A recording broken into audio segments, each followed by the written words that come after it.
Di tangan saya sudah ada buku Kronik Otoritarianisme Indonesia. Buku ini sangat penting untuk saya baca sebagai Menteri Kegelapan. Karena seperti kita tahu, sebentar lagi buku putih dari pemerintah yang berisikan tentang pembaharuan beberapa peristiwa sejarah di Indonesia akan diterbitkan. Buku ini akan berguna bagi saya untuk menjadi pembanding antara yang disampaikan oleh buku putih tersebut dengan sejarah yang sudah disusun oleh buku ini. Dapatkan buku ini di e-books, mojok.co, dan toko-toko buku besar lainnya. Ingat, jangan beli bajakan.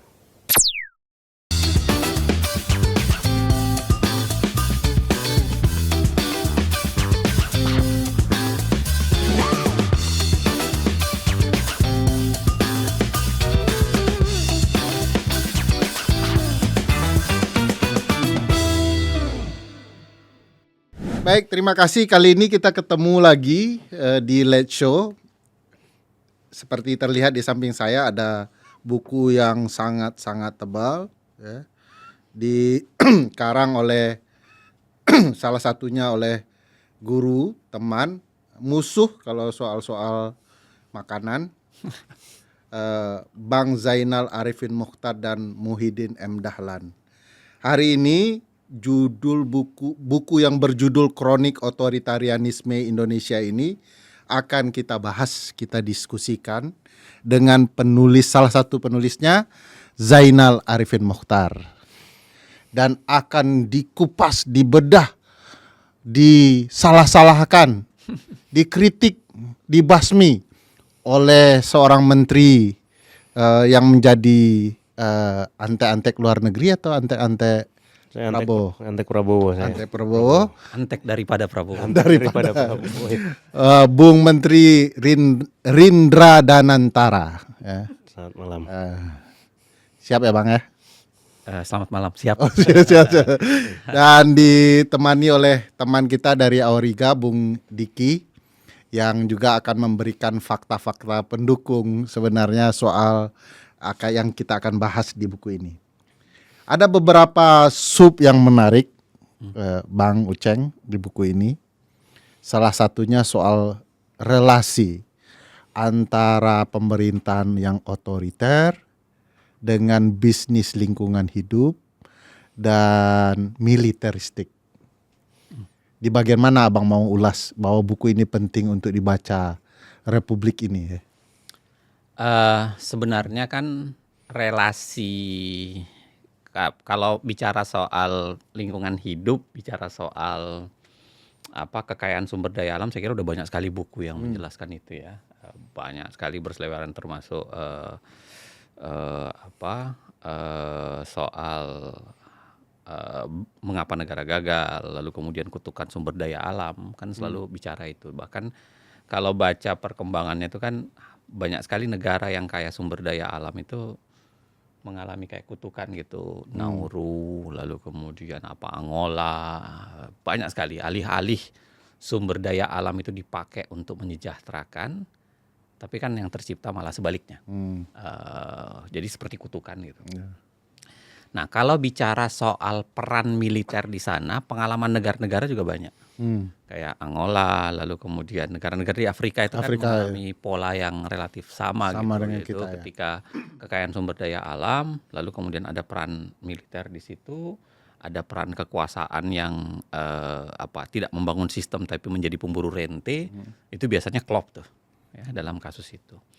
Nah, kalau buku ini sebenarnya mau menjelaskan, walaupun mungkin dalam bentuk serpihan ya, puzzle-nya harus disusun dengan rapi.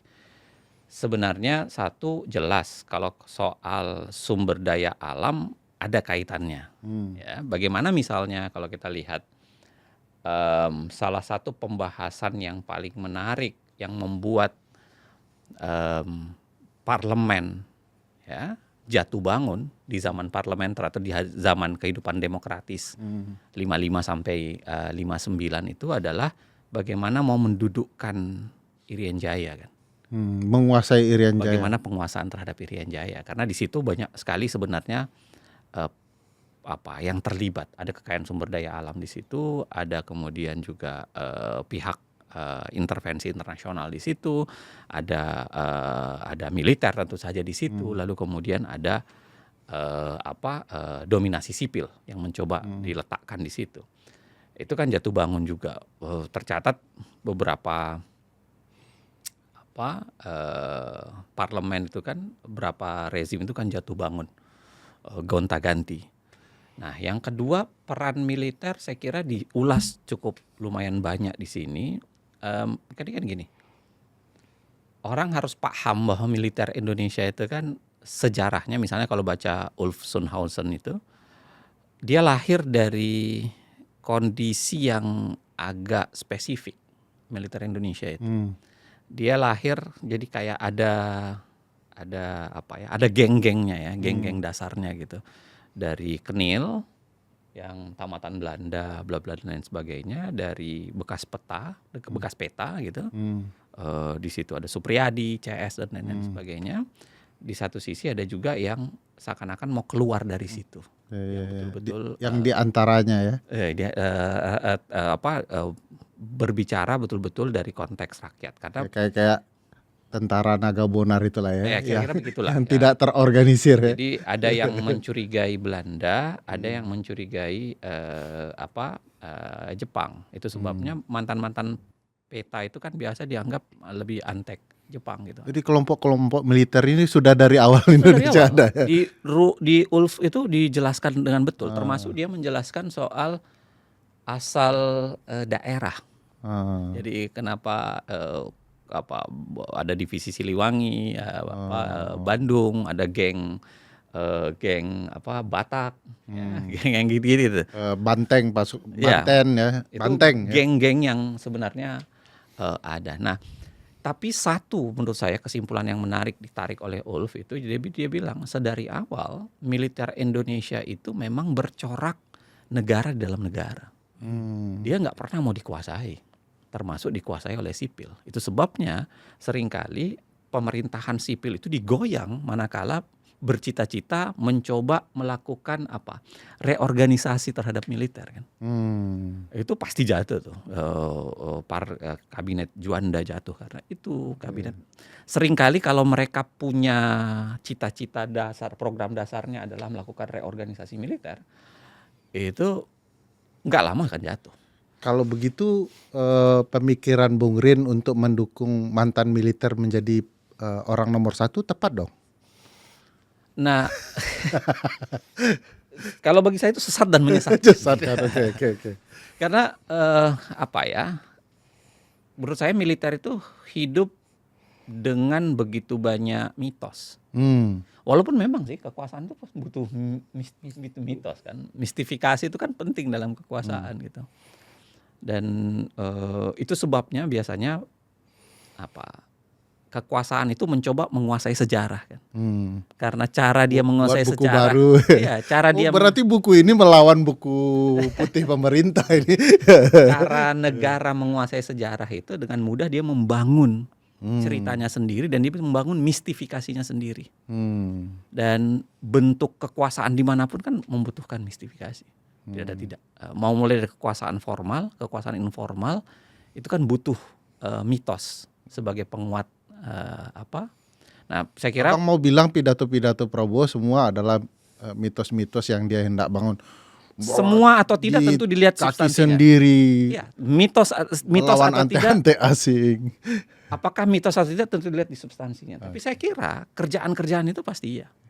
Nggak ada yang tidak. Jokowi melakukan itu, Soekarno melakukan itu, terjadi mistifikasi di dia. Soeharto melakukan itu, menjadi bapak pembangunan. Soekarno menjadi presiden seumur hidup, pemimpin besar revolusi. Soekarno ya. Semua melakukannya hal yang sama. Jadi mistifikasi itu bagian yang penting. Tani Agung, Nelayan Agung kan. Persis. Dan mistifikasi itu kan dipakai untuk cara untuk membuat mistifikasi dengan mudah itu kan adalah dengan membelokkan sejarah kan.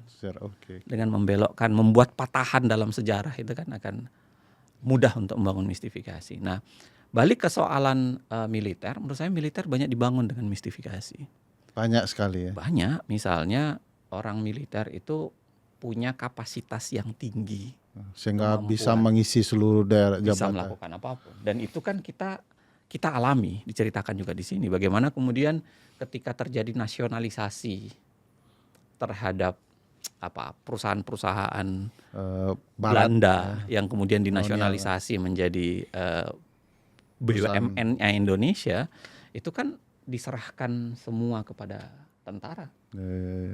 Karena itu sebabnya Ibnu Sutowo ada di mana, ya kan, di Pertamina. Itu sebabnya Soeharto pegang Kenapa pabrik Anda gula. menyerang mertua Dian Sastro yang saya idolakan?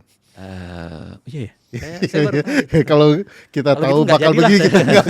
nggak akan mengkritik Sastro ya, itu Dian Sastro. standarnya tinggi banget itu. Lebih baik kita mengkritik Prabowo daripada Dian Sastro kan? Ya, kurang lebih begitu. Nah, kalau kita lihat yang kedua militer, dan yang ketiga kalau soal negara, saya kira kita paham penyakitnya negara ya. Negara itu kan kalau dalam kasus misal dalam konteksnya si tulisannya si siapa ini Darin Acemoglu kan, betapa mudah negara itu bersalin rupa dari harusnya membangun sistem, dia berubah menjadi pemburu rente. Dan itu saya kira klop. Itu yang membuat kenapa kasus Indonesia itu seringkali menjadi klop. Saya kasih contoh secara sederhana begini. Dalam riset yang pernah saya lakukan dengan beberapa teman, itu misalnya tambang emas deh. Tambang emas. Kalau kita bandingkan tambang emas yang istilahnya PETI ya, penambangan emas tanpa izin. Kalau kita bandingkan yang izin dengan yang tidak berizin, lebih banyak yang tidak berizin. Dan kalau lebih banyak yang tidak berizin itu temuannya ya di belakangnya. Kalau tidak hijau coklat ya. Biasanya begitu. Alirannya ke sana. Jadi di-backingi oleh sana. Ini komplit dong Bang. Di era Pak Prabowo ini beliau adalah mantan prajurit. Beliau sekarang orang nomor 1. Pebisnis, tambang, sawit dan semuanya. Saya kira memang pada kondisi begitulah pembicaraan soal konflik kepentingan itu menjadi penting. Iya, karena seringkali orang kalau menjamak begitu banyak hal, itu kan biasanya konflik kepentingannya menjadi besar. Besar ya. Karena dia jamak semua kan. Iya. Dia pegang, dia pengusaha, dia penguasa, dia militer, Nah, biasanya pembicaraan soal konflik kepentingannya harusnya lebih tinggi. Baik Bang, kita melihat muka yang cukup tidak nyaman dari Bung Rin bahwa idolanya Abang bicarakan kemana-mana. Bagaimana? Saya nggak setuju idolanya. Rambutnya Deddy Corbuzier, bukan Deddy Corbuzier pendukung Prabowo. Saya open the door. Oke, gimana Bung Rin menjelaskan tudingan bahwa militer, bisnis, tambang dan kekuasaan itu saling berkelindan satu sama lain? Saya rasa ini memang concern yang cukup nyata. Saya juga rasa beberapa pointers dari buku tersebut saya juga sudah baca beberapa. Nah, jadi waktu mungkin kita tarik dulu di awal, itu ada di situ kan waktu zaman Pak Bung Karno itu sering di masa itu khususnya dari 50-59 tuh mengenalkan adanya ini ya UUDS kan, waktu itu banyak sementara Undang-Undang Dasar Sementara. Kan sekarang juga masih dilanjutkan itu. UUDS itu masih dilanjutkan. Yaitu itu kan undang-undang dibuat sesukanya kan udah sama ya. sama maksudnya UUDS. Dan ada sekarang juga UUDSK, yaitu undang-undang dibuat sesuai keperluan. Itu juga sudah banyak, sudah ada. Jadi maksudnya itu memang menunjukkan bagaimana Pak Prabowo itu sangat mengidolakan masa Bung Karno kan. Maksudnya kalau di Tempo ada lagi UUD. Udah apa tuh? Ujung-ujungnya Dasko. Oh. Ya betul. Iya, memang bisa semuanya beliau. Beliau bisa. Ahli. Ahli. Memang harus ada tiap masa itu kan setiap masa ada orangnya, Setiap orang ada masa dia lagi kan gitu kan maksudnya. Seperti itu. Berputar-putar Iya, aja ya. Iya. Nah, saya rasa ini apa ya? Ketika diperuntukkan ketika dibilang kalau mamanya banyak konflik kepentingan di sini ya, terutama dari segi militer masuk ke dunia usaha gitu ya. Itu sebenarnya sih kalau menurut saya itu kembali lagi ke program waktu itu Prabowo Gibran, yaitu menciptakan 19 juta lapangan kerja. Yang diciptakan kebetulan untuk mereka dulu.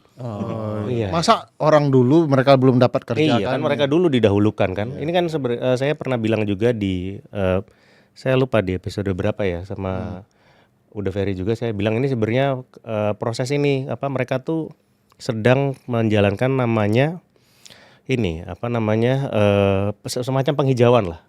Nasionalis fotosintesis namanya. Jadi program penghijauan sebenarnya, penghijauan. Semua harus diisi yang hijau-hijau. Soalnya kan waktu zaman Pak Jokowi kan coklat-coklat. Tapi mereka duluan berarti ya. Nah, mereka kebetulan ya itu mereka. Nanti giliran semua akan indah padahal tidak. Maksudnya gitu. Indah buat mereka sih. Kalau buat iya, kalau buat kita bahkan saya pendukung Prabowo pun juga belum tahu nih indah. Iya. Kan masih tidak pakai APBN kan? Tidak pakai APBN kalau kami mah mendukung dengan ikhlas kok. Iya. Mungkin sedikit menarik ke belakang, waktu itu saya lihat Bang Uceng juga pernah berkata kalau anak didiknya itu ada yang berkata kalau mereka tuh milih Prabowo dan Gibran itu yang penting Indonesia didorong menuju ke ini aja, ke hancur aja dulu gitu loh, waktu itu pernah bilang. Nah itu kebetulan itu satu pandangan dengan kami dari Kementerian Kegelapan ya gitu. Jadi kayaknya karena kami kan mungkin supaya diperjelas di sini juga, nih kita baru pertama kali di satu forum seperti ini, kami dari Kementerian Kegelapan itu mendukung Indonesia Emas 2045 tapi Hijriah. Jadi maksudnya kelihatannya memang perlu nah kami setuju tuh dengan kayak saya rasa anak didiknya Bang Uceng waktu itu juga sepahaman dengan kami gitu. Jadi memang Anteknya kementerian. saya rasa mungkin kalau dirunut-runut kadang saya juga nggak tahu antek saya siapa gitu. Antek kami siapa gitu. Iya, jadi saya rasa sih kalau mamanya hubungan dari yang ditanya tadi adalah itu gitu loh. Ini adalah bentuk dari Indonesia ini dibuka 19 juta lapangan kerja. Tapi kebetulan mereka dulu yang dipekerjakan karena kan waktu zamannya yang pemerintah sebelumnya kan mungkin belum terlalu banyak dapat lah kayak gitu ya. Dari dulu akhirnya yang satunya jadi backingan judi online, yang satunya jadi backingan sabung ayam kan, kasihan kan maksudnya terlalu jomplang. Nah ini sekarang lagi coba disamain gitu loh. Pemerataannya kurang. Nah sekarang lagi diperatakan. Nah jadi sekarang itu adalah program tersebut. Dan ini juga berhubungan dengan seperti yang kita udah pernah bahas, yaitu ini nasionalis fotosintesis itu. Penghijauan. Saya yakin kalau buku ini direvisi akan ada chapter yang bicara nasionalisme fotosintesis. Iya, dari masa ke masa kan memang seperti itu. Semuanya ada fotosintesis semuanya itu. Penghijauan itu ya. Ada. Dari awal Indonesia berdiri sampai sekarang pasti ada. Ya, Bung Diki. Jadi dua penjelasan. Saya enggak tahu mana yang paling ini ya masuk akal. Kedua-duanya masuk akal nih. Kalau dari data teman-teman Auriga, bisnis lingkungan hidup yang melibatkan aparat dan berkorelasi dengan terciptanya otoritarianisme itu seberapa pengaruh sih dalam tatanan kehidupan bernegara kita? Iya, sebelum menjawab pertanyaan itu saya coba untuk meng-underline yang tadi disampaikan oleh Mas Uceng ya. Soal pemerintah yang bersalin rupa dari yang awalnya seharusnya itu sebagai pembuat sistem, dia jadi ikut berburu rente gitu. Saya keingat kata-kata Prabowo sendiri ini bahkan pada September 2023 di depan mahasiswa UGM kalau saya nggak salah. UGM lagi? UGM. Dia bilang kalau selama di antara 3 capres lainnya dia memang yang paling kaya, tapi asetnya itu banyak yang mandek gitu ya, karena kreditnya nggak dicairkan dan lain seterusnya, karena dia nggak berkuasa selama 20 tahun. Nah ini kan menginsinuasikan bahwa agenda otoritarian eksploitatif terhadap sumber daya alam bisa jadi akan diwujudkan. Jadi salah satu menu buka puasanya Prabowo ini. Nah ini kan bisa ditunjukkan misalnya kedekatan Prabowo dengan sejumlah pebisnis gitu ya. Bahkan isu belakangan waktu terakhir itu ada ada isu soal reshuffle, tapi bukan reshuffle kabinet menteri, tapi reshuffle pengusaha yang menguasai regional ekonomi, tertentu ekonomi regional. ya. Dari yang awalnya 9 naga jadi 9 haji gitu. ya. Nah, kalau bicara soal salah satu 9 haji itu kan ini bukan rahasia umum lagi gitu ya, kalau soal kedekatan antara Prabowo dengan misalnya Haji Isam gitu ya. Bahkan 2 bulan sebelum Prabowo dilantik, Haji Isam melalui John Lynn Group itu sudah dikasih pekerjaan untuk mengerjakan food estate seluas 2 juta hektar gitu. Nah, kalau ngomongin soal militeristik, sebetulnya corak militeristik dalam pengelolaan sumber daya alam cukup kuat ya. Pertama, melalui Perpres penerbitan Peraturan Presiden Nomor 5 Tahun 2025 soal Satgas Penertiban Kawasan Hutan, di mana TNI itu diberikan posisi gitu ya. Kalau kita ngelihat konfigurasi Satgas Penertiban Kawasan Hutan, dia juga melibatkan TNI sebagai salah satunya. Kemudian itu ada turunannya tuh, Daveri, melalui MOU ya, Memory of Understanding antara Kementerian Kehutanan dengan Panglima TNI, yang tugasnya salah satunya itu adalah untuk penertiban kawasan hutan juga. Nah, ini kan sebetulnya kita patut curiga bahwa kerjasama antara institusi militer dengan pemerintah terkait dengan penertiban kawasan hutan ini sebetulnya untuk mengakselerasi rencana pembukaan 20,6 juta hutan untuk cadangan pangan, energi, air, dan lain seterusnya. Ini dari pengalaman bisnis otoritarianisme, peran militer dan segala macam, kita punya pemimpin sipil sudah beberapa kali. Ya. Katakanlah lebih banyak pemimpin citra sipilnya ya dibandingkan yang mantan militer. Tapi kenapa kok ujung-ujungnya sama juga, bahwa alam kita dikeruk, lalu kekuasaan ingin dilanjutkan, demokrasi tidak terbangun, militer dan polisi malah memukul rakyatnya. Kalau dari berbagai termasuk Ulf bercerita soal itu dan berbagai tulisan yang menjelaskan soal presiden sipil dan militer, sebenarnya ada plus minusnya selalu. Presiden sipil dan presiden militer, karena selalu yang kita harapkan itu kan adalah presiden militer yang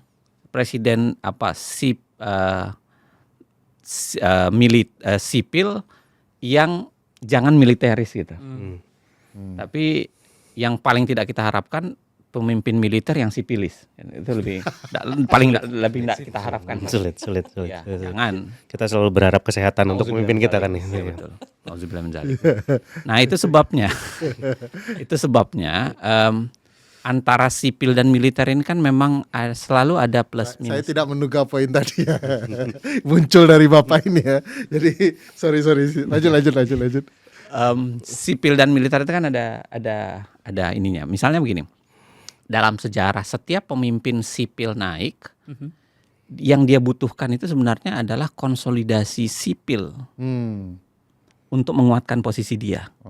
Nah, ketika sipil gagal melakukan konsolidasi, itu seringkali menjadi alasan bagi militer untuk masuk merusak nuansa sipil itu.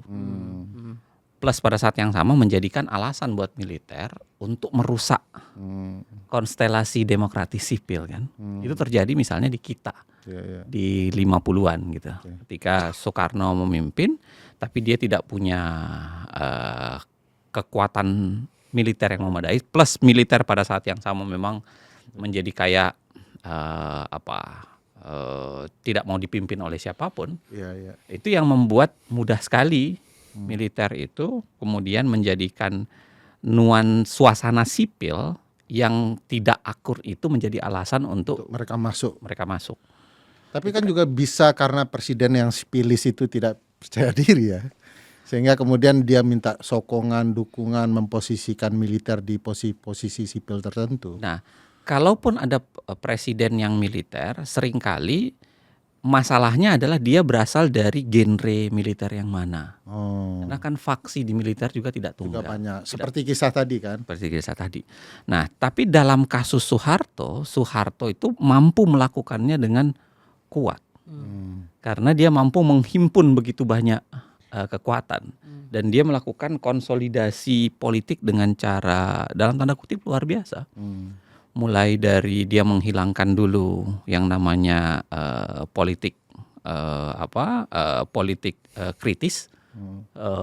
Komunisme dia buang, dihajar habis-habisan lalu kemudian dia memaksa. Kalau Soekarno itu menjinakkan otoriter dengan cara pembubaran partai, kalau dia tidak kan, dia melakukan fusi partai itu. Partai dia bunuh dulu yang namanya komunisme. Pada saat yang kedua dia lakukan fusi partai. Fusi partai ini kan dia punya pemimpin yang pemikir yang cukup luar biasa, Ali Murtopo kan yang Ali Murtopo pun kan angkatan darat, Ali Murtopo kan angkatan darat. Pidato Ali Murtopo soal fusi partai itulah yang dipakai Soeharto ketika mengeluarkan paket undang-undang politik yang mengubah konstelasi. Jadi partai itu harus ada golongan non partai, golongan yang orang yang mau bekerja untuk bangsa. Sedangkan partai itu dibagi menjadi dua saja. Partai nasionalis, semua partai nasionalis dan agama yang non Islam digabung menjadi PDI. Dan partai Islam digabung menjadi P3. Golkar itu bukan partai. Tapi Golkar bisa adalah berlaku seperti partai. Golkar adalah golongan yang mau bekerja untuk bangsa. Golongan karya. Nah, itulah golongan karya kan. Dan cikal bakalnya kan sudah ada dari tahun 60-an, pemilu 71 dia ikut dan dia menang, dan pemilu 77 dia menguasai dengan mudah akibat fusi partai itu. Jadi pemimpin militer dia pun bisa menguasai dengan mudah, pasti dengan cara pandang dan kekuasaan yang otoritarian untuk bisa menguasai itu semua. Dan dia harus membunuh yang namanya oposisi dan kritisisme. Nah, dari dua pemimpin ini menurut saya kita mewarisi kedua-duanya. Itu sebabnya kenapa ketika Megawati naik, dia banyak malah menggunakan militer kan. Dia malah menggunakan militer untuk Dom Aceh, dia menggunakan operasi militer untuk ke sana. Ketika SBY naik, SBY ini kan satu faksi dari militer dan dia dipaksa untuk membangun bersepakat dengan faksi-faksi lain kan, dan memasukkan begitu banyak unsur di luar itu. Ketika kembali ke sipil, Jokowi tidak punya kekuatan militer yang memadai dan itu sebabnya dia memaksa. Saya termasuk yang mengatakan Jokowi lah yang merusak polisi dan TNI kan, merusak betul karena polisinya dia rusak dengan cara memilih orang-orang yang dekat pada dia untuk jabatan tertentu dan tidak memperhitungkan soal senioritas, tidak memperhitungkan kebiasaan-kebiasaan lama, dan itu sebabnya kenapa Pak Sigit begitu lama menjadi Kapolri. Muda dan lama. Lama, dan itu yang membuat begitu banyak jenderal tidak bisa ngapa-ngapain. Mati kartu, mati angin gitu, nggak bisa. Karena mandek di atas. Mandek, dia nggak bisa ngapa-ngapain. Pada saat yang sama begitu juga di baju hijau di militer. Abang tadi memberikan varian yang menarik presiden kita, presiden sipil, militer dengan berbagai variannya ya, sampai yang sipilis itu. Nah, pertanyaan saya, Pak Prabowo varian yang mana? Saya kira Pak Prabowo ini dia mewarisi saat ini ya. Dia mewarisi satu, dia punya problem yang berganda. Satu, dia mewarisi kerusakan yang dibuat oleh Jokowi. Ya, Jokowi menurut saya merusak TNI dan militer sekian lama, membypass begitu banyak keputusan, dan itu Prabowo mendapatkan posisi di situ, mendapatkan kepemimpinan ketika sudah terjadi itu. Yang kedua,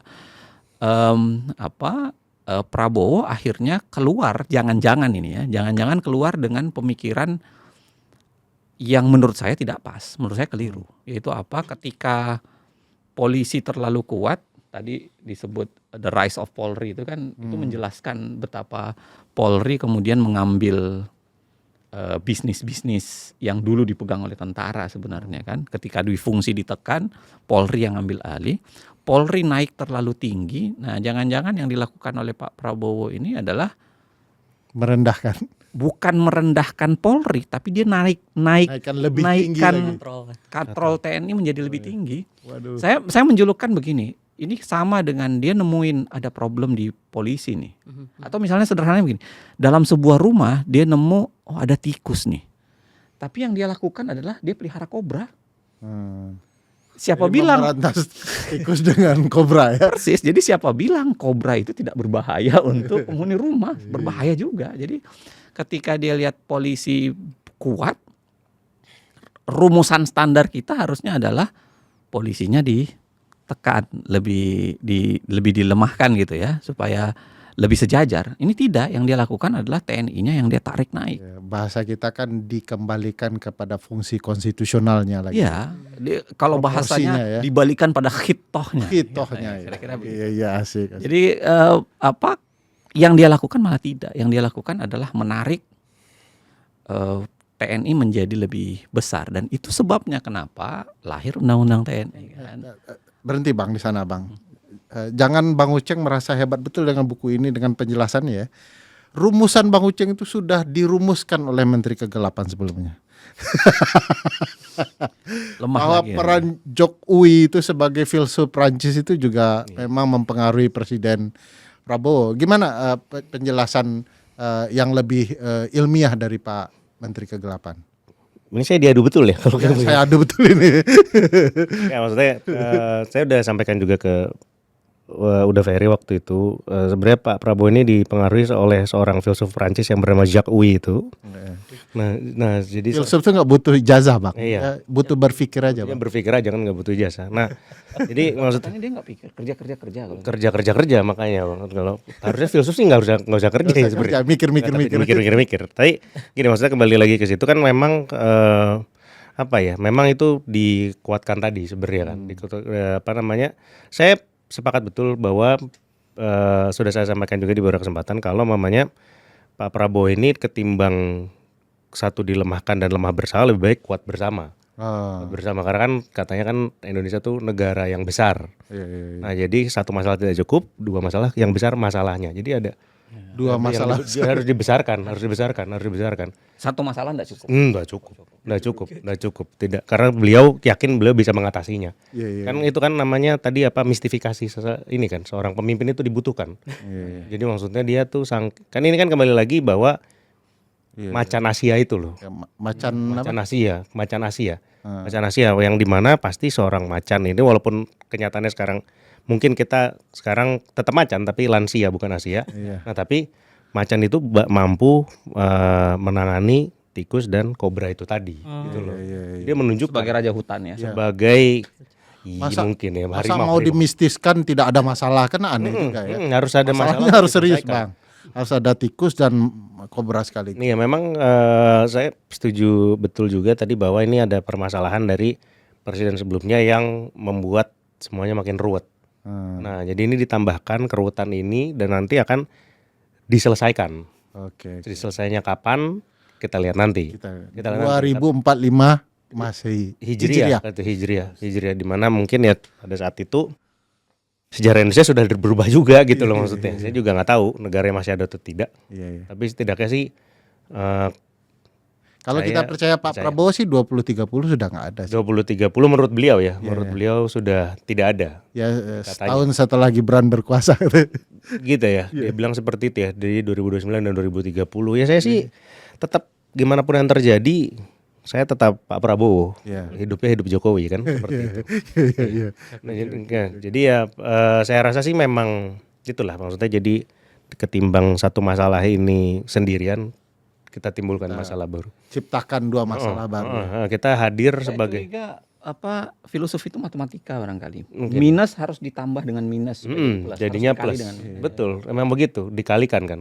Kecuali kalau memang kan masalahnya beliau ini kita udah tahu penambahannya kan memang agak seru ya waktu itu ya. Beliau pernah bilang berapa tambah berapa jadi berapa gitu loh. Tapi 2 tambah 8, 11. Iya, Benar sih menurut saya. iya, menurut saya benar kok itu. Saya itu kan dibilang dari rekan dari yang ketua Partai Buruh juga mengatakan kalau mamanya beliau itu kan setingkat Einstein ya waktu itu IQ-nya kan. Tapi kan memang tidak pernah disebutkan IQ Einstein pas kapan. Iya. Mungkin pas meninggal bisa aja gitu. Iya. Iya maksudnya. Tapi memang ada para pemimpin kita tuh mengalami lonjakan, memang ada yang jadi Einstein, ada yang menjadi nabi barusan. Iya barusan disebutkan jadi nabi. Iya. Memang Hidup sudah Jokowi. lonjakan- Bisa jadi lonjakan karir luar biasa memang. Makanya kita tuh tidak bisa tidak bisa meremehkan juga gitu loh. Iya. Mistifikasi tadinya lahan gambut bisa tumbuh jadi singkong itu gimana? Kan itu luar biasa. Nggak bisa dijelaskan itu. Ditanam jagung jadinya singkong jadinya jagung. Kan memang luar biasa. Mistik. Ininya. Mistik kan itu tidak bisa diramalkan, tidak ada yang Nah, bisa. yang itu yang nggak mampu dituliskan Bang Uceng, dia nggak ada kemampuan untuk menuliskan fakta-fakta sejarah itu ya. Fakta-fakta tolol. Iya. Mistifikasi itu memang. Iya. Nah Ki, kalau melihat ya apa yang coba dicatat di buku ini, terutama perjalanan, ini buku kayaknya betul-betul bicara 80 tahun ketatanegaraan kita, kroniknya ya, kronikelnya begitu ya. Hanya dengan satu bab-bab penting kesejarahan. Nah, salah satu yang kita pelajari adalah kita tuh nggak pernah sukses juga merusak lingkungan kita. Siapapun presidennya kan Bang, mau sipil, militer begitu ya, lalu menggunakan lingkungan untuk mencari kekayaan, nggak ada juga yang berhasil. Iya. Ada nggak contoh negara yang berhasil menguras lingkungannya terus bisa mensejahterakan rakyat? Kalau contoh negara lain yang kemudian berhasil mengeruk gitu ya, eksplorasi sumber daya alamnya, barangkali kita ini belum ada riset yang secara Resmi resmi dilakukan oleh misalnya Auriga sendiri ya. Barangkali kalau kita melihat sekilas negara-negara Arab dengan minyaknya itu kan berhasil membangun membangun perekonomian yang cukup pesat gitu ya dalam beberapa tahun terakhir. Tapi sebetulnya kalau kita kontekstualisasikan dengan kondisi di Indonesia sekarang justru berbalik gitu. Kalau tadi disampaikan oleh Mas Uceng bahwa ini saya balik lagi soal militer ya. Saya agak tergelitik soal militer tadi. Tadi belum selesai Mas Uceng menyampaikan bahwa cara pemerintah ini mengkatrol TNI gitu ya, institusi TNI supaya menyamai atau bahkan melebihi Polri melalui revisi undang-undang TNI gitu ya. Kita kan pasti bertanya ya, ketika pemerintah itu Kementerian Kehutanan itu melakukan MOU dengan TNI terkait dengan penertiban kawasan hutan misalnya. Kita kan bertanya, tugas dan fungsi TNI mana sih yang sesuai gitu ya dengan kerja-kerja Kementerian Kehutanan? Sebetulnya kan nggak ada. Tapi kan ini bisa disiasati melalui bentuk operasi militer selain perang yang sekarang setelah revisi undang-undang TNI bukan lagi keputusan politik negara melalui pembahasan DPR dan lain seterusnya. Jadi hanya melalui perintah presiden melalui Perpres ya di pasal 7 ayat 3 tambahan dari revisi undang-undang TNI itu. Jadi tadi eksploitasi sumber daya alam bisa jadi ke depan itu untuk menjawab hasrat soal misalnya Prabowo tadi bilang 20 tahun puasa gitu ya. Ya bisa jadi itu di-backingin TNI gitu melalui tadi revisi undang-undang TNI, cara mengkatrol 20 tahun puasa ya. Bukanya sekarang ya. Jadi Bang, kalau ini bagian terakhir nih. Kalau kita mau bicara buku ini, ulasan mana yang salah satunya menjadi menarik ingin Abang sampaikan? Ini di bagian di sini orang belum banyak sadar nih. Baca dong supaya untuk pengetahuan anak bangsa. Tadi saya sampaikan sekilas, sebenarnya otoritarianisme Indonesia itu punya pola yang sama, walaupun mereka dijalankan dengan cara yang berbeda-beda gitu. Cara yang sama yaitu apa? Dengan membunuh yang namanya oposisi. Soekarno melakukan itu.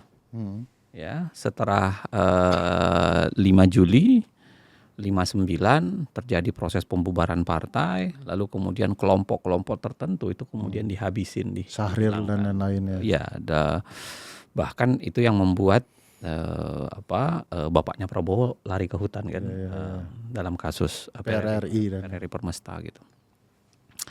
Dan itu sebabnya saya bilang Prabowo itu adalah contoh bagi anak-anak Indonesia yang kabur aja dulu. Betul. Itu hebat. Memang Ya, dari zaman dari bapaknya sampai Bapaknya beliau juga Iya, lagi beliau di juga, Yordania gitu.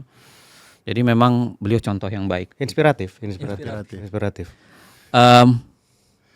Punya pola yang itu. Yang kedua, Soeharto melakukannya juga, walaupun dengan cara yang berbeda. Soeharto melakukannya dengan cara ya tadi dia membunuh komunisme dengan melalui operasi yang kita semua tahu bagaimana dengan jumlah yang barangkali beragam ya. Misalnya paru alit di ladang tebu itu bisa bilang sampai 3 juta, ada yang versinya ada yang 5 juta, ada yang berapa juta kita nggak tahu versi aslinya, tapi dilakukan pembantaian massal gitu orang-orang PKI, plus pada saat yang sama yang dia lakukan adalah melakukan konsolidasi 3 kekuatan besar ABG itu, ABRI, birokrasi dan Golkar. ya. Dia buat, lalu kemudian satu lagi yang ditulis juga di situ adalah bagaimana dia memaksakan yang namanya asas tunggal. Asas tunggal itu adalah cara untuk membunuh semua aliran pemikiran yang berbeda gitu, dengan mengatakan asas tunggal Pancasila dan tidak boleh ada yang berbeda dari itu. Nah itu yang membuat saya dan Muhyiddin mendiskusikan memang ada beda cara Soekarno melihat Pancasila dengan Soeharto melihat Pancasila. Bagi Soekarno melihat Pancasila itu adalah sesuatu yang terbuka, bisa ditumpangi oleh cara berpikir apapun, misalnya humanisme pasal 2, lalu kemudian monoteisme di pasal 1, lalu kemudian nasionalisme di pasal 3, yang gitu-gitu kan. Ya, nasakom gitu lah. Ya, jadi dia bisa mendirikan banyak situ, sedangkan bagi Soeharto Pancasila itu adalah ideologi yang tertutup. Ditutup sama dia dan dijadikan sebagai penafsiran tunggal. Nah, pasca Soeharto saya kira tidak banyak, kalau misalnya kita lihat dari Habibie, Megawati dan Gus Dur, dia tidak mengalami masa yang cukup panjang untuk melakukan konsolidasi pembunuhan oposisi. Nah, pembunuhan itu dimulai lagi di zaman bukan di zaman Pak SBY. Jadi SBY kan kalau masih ingat di 2009 ketika kemudian ada hak menyatakan pendapat ingin menjatuhkan Budiono, yang dilakukan oleh Pak SBY itu adalah membentuk sekretariat gabungan, Setgab. Dia memeluk semua partai dan itu yang membuat koalisi pendukungnya itu sampai 70-an persen kan. Itu pertama kali dia diresmikan koalisi pendukung besar, dan Golkar yang awalnya mendukung untuk menghajar Budiono itu kan langsung melompat menjadi ketua Setgab. Khasnya Golkar. Ya, diketuai oleh Pak Abu Rizal Bakri seingat saya, dan dia diangkat menjadi Setgab. Jadi dilemahkan oposisi dengan cara itu. Nah, di zaman Jokowi saya kira relatif sama. Ketika dia berangkat dari ketidakmampuan mengkonsolidasi dia menjadi minoritas, tapi kan dalam hitungan bulan dibalik tuh, misalnya di Jokowi pertama P3 pindah, Golkar pindah, dan di akhir Jokowi akhirnya dia pendukungnya itu sampai 80-an persen, oposisi hanya sekitar belasan, menyiakan belasan persen. Dan itu barangkali yang menjelaskan kenapa ide-ide gila di balik otoritarianisme Jokowi itu kan bermunculan betul. 3 periode, lalu kemudian proyek strategis nasional, memuluskan yang namanya undang-undang cipta kerja, karena dia memandang bahwa dia sudah mampu melakukan konsolidasi dengan membunuh oposisi, dan oposisi tinggal cerita. Termasuk kemampuan Jokowi untuk memecah masyarakat sipil kan. Bahkan barangkali dalam tanda kutip meminimalisasi peran masyarakat sipil. Undang-undang ormas, undang-undang ormas, lalu kemudian macam FPI dilibas, macam dengan cara yang saya sebutkan itu adalah melanggar HAM. Bukan sekedar melanggar HAM, tapi dia mendaruratkan hal-hal yang tidak perlu darurat. Karena kan kalau kita bicara hukum tata negara darurat seakan-akan apapun boleh ya. Jadi membuat kuasa apa saja bisa Iya, dilakukan. membuat kuasanya apa saja dia bisa lakukan dengan cara mendaruratkan hal-hal yang tidak darurat gitu. Iya. Yo. Itu kan peristiwa agak aneh ya. Hukum dulu ormasnya, baru kemudian sidangkan. Salah satunya kan dalam kasus undang-undang ormas. Sangat hukum tata negara Cipta darurat kerja, itu, cipta kerja juga begitu kan. Dibanding dia disuruh memperbaiki undang-undang secara formil, keluarin ya perpu. sudah dia keluarin perpu aja dan anggap itu sebagai sebuah keadaan darurat. Ya, tidak ada hal ihwal Nah, kegentingan dari memaksa. situ kemudian masuk ke isu-isu yang sebenarnya lazim kita bicarakan belakangan, apa yang disebut dengan autocratic legalism. Legalism. Autocratic legalism itu Benarkan pembentukan hukum ya, secara otoriter. jadi hukumnya yang kemudian dipakai untuk membenarkan autokratisme, kompetitif otoritarianism. Jadi dia seakan-akan masih tetap ada kompetisinya, seakan-akan masih tetap ada pertarungannya, tapi sebenarnya nggak ada. Karena Dia kendalikan semua ya. Iya, kandidasinya, misalnya tetap ada pemilunya, tapi kandidasinya dia yang pegang gitu. Bang, sorry Bang. Soal setgap tadi ada dibahas. Ada. Jadi bagi saya salah satu hal yang menarik kenapa perlu baca dan beli buku ini ya, bahwa catatan sejarah negara dalam 80 tahun Iya, ada semua dalam serpian puzzle-puzzle yang Abang persis. sebelum acara ini mulai katakan itu ya, Ya. puzzle-puzzlenya. Jadi kalau boleh mau membahasakan bahasa Bang Uceng malu-malu, jangan lupa baca dan beli buku ini karena Anda akan tahu serpihan-serpihan ketatanegaraan yang ada. Sebelum sejarah dibelokkan. Sebelum oleh sejarah dibelokkan. Tim sejarah yang Sudah ditulis, tinggal diterbitkan saja Iya. di buku. Jadi ini pintar juga berarti ya yang buat ya. Keluarkan dulu sebelum buku putih itu keluar ya. tanyakan ke Muldoko. Nah, tadi Bang Uceng saya tanya kenapa kita harus baca buku ini, Bung Rin. Pertanyaan saya sebaliknya ke Bung Rin. Kenapa kita tidak boleh baca dan beli buku ini? Saya mau beli dan baca ini. Anda nih jangan mengarahkan opini gitu udah Ferry. Ayo kita lawan. Kan saya juga harus mempelajari apa yang di situ. Kalau mamanya Supaya untuk membantah. kalau mamanya saya tidak baca dan tidak pelajari, saya mana tahu apa yang saya lawan gitu loh. Iya. Iya. Kan maksudnya jadi kan sekarang nih kita gimana ya, sesuai dengan yang sudah disebutkan tadi, memang kan oposisi semakin kecil, semakin sedikit lah. Nah ini kan saya sebagai, kan kami ini kan Mitra pemerintah. mitra pemerintah kan, kami pun bukan penegak hukum tapi kami pengguna hukum. Oh, Nah jadi saya butuh betul baca ini ya. baca itu juga gitu loh. Aduh. Saya rasa sih juga nanti kan mana lagi nanti buku putih akan luncurkan juga, terbitkan juga kan, juga saya nggak boleh ngelihatnya dengan kacamata kuda juga. Oh, jadi melihat yang salah-salah di buku ini ya supaya buku putih dikuatkan gitu ya. Kenapa udah Ferry ini saya pengen semangat sekali nih ngomong. Saya mau buat dia gagal menjual buku ini. Tidak, kalau saya sih kayak saya pribadi saya pasti akan membaca juga Oke. tersebut gitu loh. Ini ya. Iya. Kalau Bung Menteri saja baca dan beli, kenapa Anda tidak begitu ya? Betul. Karena toh kan di sana juga belum ada Pak Prabowo-nya kan. Iya. Iya. Ya, Belum ada ini sih, belum ada masa aja dulu. Iya. Belum ada. Jadi saya rasa juga saya akan membacanya juga dengan lapang dada dan tidak ada ketersinggungan sama sekali. Iya, karena belum ada idola saya di Pak situ. Prabowo ya idolanya belum ada kan. saya. Iya. Bung Diki, kalau diketahui di sini ada berbagai ruang ya kejahatan lingkungan secara tidak langsung dia ulas oleh Bang Uceng. Ini menarik juga untuk dibaca karena ada juga apa istilah kita kalau kita dulu ngumpulin clipping ya. Catatan Saya sejarah. ceritakan sedikit ya. Jadi memang Muhyiddin ini orang yang berpikirnya itu kronik. Jadi dia banyak memang karena gaul sama Pram ya, Pramoedya Anantatur. Oke. Jadi Pramoedya Anantatur itu kan seringkali mengkliping apapun gitu, kerjanya clipping. Dan menurut dia sering bicara bahwa yang namanya sejarah itu harusnya didapatkan dari koran, karena koran itu adalah penggambaran asli dari cara berpikir masyarakat sebenarnya. Jangan lupa dalam konsep original intent salah satu bacanya adalah koran kan. Iya.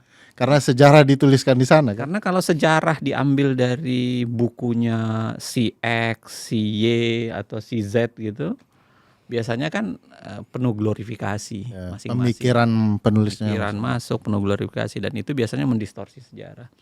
Dan itu yang menurut saya membuat kenapa kita melakukan kerja-kerja yang clipping. Saya kira film Dirty Vote juga kan kerja clipping sebenarnya. Betul. Jadi kerja clipping yang kemudian dibumbuhi dengan, nah jadi ini semacam kerja lanjutan dari dirty food sebenarnya. Cuman ini dalam konsep otoritarianisme. Bung Diki terinspirasi nggak? Ini Bang Uceng ini setelah kronik ketatanegaraan ini mau nulis buku kronik pemberantasan korupsi ya. Kronik pemberantasan korupsi. Nah, itu harus dipikirkan juga kronik pengerusakan lingkungan hidup di Indonesia. Wah, Ya karena dua hal itu berkelindan sebetulnya ya. Kalau kita lihat tadi ya dijelaskan, saya belum baca bukunya tapi tadi dijelaskan secara sekilas oleh Mas Uceng. kalau mau baca beli dulu Ki. Iya. Soal apa namanya? Ya terutama di rezim Joko Widodo gitu ya, soal autocratic legalism terkait kita bisa kontekstualisasikan dengan bagaimana kemudian pemerintah itu pemerintah Jokowi gitu ya selama 10 tahun itu punya apa namanya paham soal infrastruktur first, soal pembangunan itu terlebih dahulu misalnya ya memperlemah institusi-institusi yang mengawasi kerja-kerja pemerintah seperti misalnya KPK. Barulah kemudian dibuat regulasi yang mempermudah investasi dan juga proyek strategi nasional tadi, Undang-Undang Cipta Kerja, Undang-Undang Minerba dan lain seterusnya. Nah, ini mungkin bisa dikoreksi ya sama Mas Uceng sebagai penulis buku. Apakah kemudian apa namanya hal-hal yang sudah dilakukan oleh Jokowi di rezim sebelumnya itu sudah dan akan dinikmati oleh Prabowo selama 5 tahun ke depan? Oh, iya. Mau nyinggung Prabowo dia. Padahal Menteri Karena kan Ke-8 belum udah jelas bahagia dulu nih, lah. belum disinggung ya. Nanti kalau sudah ada tulisannya baru kan saya Baru bisa kita menanggapi. iya Sebenarnya sih sederhana untuk melihatnya karena Prabowo itu tidak pernah dianggap sepenuhnya terpisah dari Jokowi. Ya. Satu, dia menjadi menteri 5 tahun di zaman Pak Jokowi, meskipun 5 tahun sebelumnya dia memaki-maki sampai pukul-pukul meja gitu, dengan mengatakan apa istilahnya dulu itu budak asing gitu, kira-kira gitu. pantai Iya. Yang kedua begini, eksplisit sebenarnya. Saya terserah dari teman-teman mau memaknai apa. Misalnya kalau Anda lihat Jokowi ketika ditanya soal impeachment anaknya, dia ditanya soal bisa nggak di impeachment, dia kan bilang sepaket. sepaket. Itu ilmunya dari mana? Nah, kalau kita belajar teori hukum tata negara jelas konyol. Ya, dan saya kira Jokowi juga tahu. Tapi bayangan saya Jokowi sedang ngirim Mengancam. sinyal sebenarnya. Awas lo. Bahwa tunggu dulu bos. Ini anak ini kalau mau dilengserkan dengan cara dianggap melanggar konstitusi, dianggap memainkan bansos, ente juga ikut dalam kasus ini. Itu bagian dari itu. Bagian dari itu. Jadi bahasa Jokowi itu sebenarnya menurut saya bukan karena dia nggak paham tata negara. Jadi ngapain ngundang pakar tata negara untuk mengatakan Jokowi keliru apa enggak? Enggak. Menurut saya Salah Jokowi saya. sedang ngirimkan sinyal Iya. bahwa apa istilah orang Jawa itu tiji tibeh ini. Oh, apa tuh, Nah, Bang? kalau mati siji mati kabeh gitu. Mati satu Zero ya sum mati. game ya. Semua sama-sama dong itu mati. Gitu. Iya. Jadi kalau mau beli buku ini, beli di e-book atau di Mojo, via Mojo bisa sepertinya. Toko-toko buku besar, jangan beli bajakan. Bang Uceng juga pingin kaya dari tulisannya. Wah, royalti penulis 15% di mana-mana nggak ada yang tinggi-tinggi banget. Kenapa tidak ke saya? Ya itulah problematika nasib penulis di Indonesia, jangan beli bajakan. Beli buku ini dan kita diskusikan rame-rame di media sosial Bang Uceng. Mari serbu medsosnya Bang Uceng. Terima kasih Pak Menteri, Pak Uceng, Pak Diki. Harus Menteri Ada dulu. wakilnya. Enggak, saya satu saja. Oh ya. Efisien. APBN-nya 0, Bang. Kementeriannya di mana Pak Menteri? Di adalah kantor di Ruko. Tanpa APBN ini menteri yang betul-betul patut dicontoh. Iya. Ya. Terima kasih sebelum Bang Uceng semakin bingung. Assalamualaikum warahmatullahi wabarakatuh.